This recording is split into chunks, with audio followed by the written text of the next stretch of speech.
بسم اللہ الرحمن الرحیم۔ اللہ سبحانہ و تعالیٰ کے حکم کے مطابق ایک نمازی کو پاک اور تمام قسم کی نجاستوں یعنی خبث اور حدث سے دور رہنا چاہیے۔ نجاست حدث سے پاک ہونے کے لیے نیت کے ساتھ وضو یا غسل کی ضرورت ہوتی ہے۔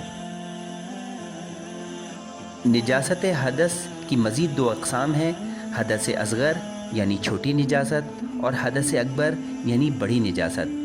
ایسی نجاستیں جن سے پاک ہونے کے لیے غسل کی ضرورت ہوتی ہے انہیں حدث اکبر کہتے ہیں، مثلاً مردے کو چھونا، جنابت یا حیض کی حالت میں ہونا۔ اور جن نجاستوں سے پاک ہونے کے لیے صرف وضو کیا جاتا ہے انہیں حدث اصغر کہا جاتا ہے، مثلاً سونا، ری کا خارج ہونا، بیت الخلاء کا استعمال وغیرہ وغیرہ۔ نجاست خبث سے پاک ہونے کے لیے وضو، غسل اور نیت کی ضرورت نہیں ہے۔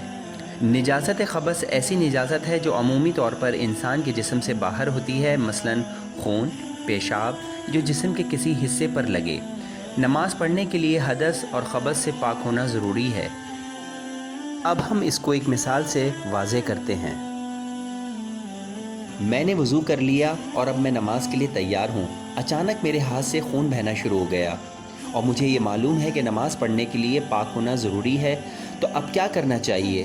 کیا مجھے دوبارہ وضو کرنا چاہیے؟ جیسا کہ ہم نے پہلے بیان کیا ہے کہ جسم سے باہر لگی نجاست کے لیے وضو یا نیت کی ضرورت نہیں ہوتی ہے، اس لیے ہم خون صاف کریں گے اور اگر ممکن ہو تو اسے پانی سے دھوئیں گے، پھر ہم نماز پڑھ سکتے ہیں۔ اس کے لیے دوبارہ وضو کرنے کی ضرورت نہیں۔ ایک اور مثال، ہم بیت الخلاء سے فارغ ہو گئے لیکن بعد میں جسم پر لگی نجاست نظر آ گئی، تو ہمیں نماز پڑھنے کے لیے کیا کرنا چاہیے؟ پہلے نجاست کو ہٹائیں اور پھر پانی سے دھوئیں تاکہ خبث سے پاکی ہو جائے جو کہ جسم سے باہر لگی تھی، پیشاب یا پخانہ۔ اب ہمارا جسم خبث سے پاک ہو گیا ہے لیکن ہمیں ابھی حدث سے پاک ہونے کے لیے وضو کی ضرورت ہے۔